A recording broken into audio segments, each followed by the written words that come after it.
Welcome to Guide Guru. We hope this video helps. You start as an administrator. This ensures permission to change protection settings. Once ready, open Control Panel, go to System, then System Protection to view protected drives. Select the system drive, usually C, and click Configure to expose restore point controls. You do this now because restore points are managed per drive and require immediate access to the Configure dialog. Make sure to save any active work. Changes can affect recovery options. Now proceed to clear and disable restore points in the next step. In the Configure dialog, click Delete to remove all existing restore points. This immediately reclaims disk space and eliminates historical snapshots.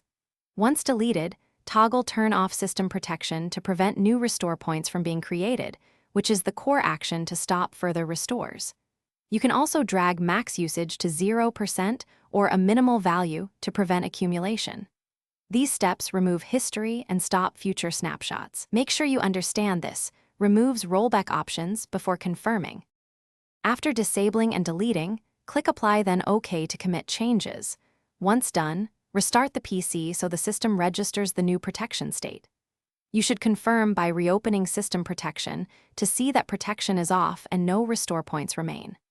If something goes wrong, like you later need to recover files, re-enable System Protection, create a new restore point immediately, and use file history or backups to recover missing data. This troubleshooting tip preserves safety if disabling caused unexpected problems.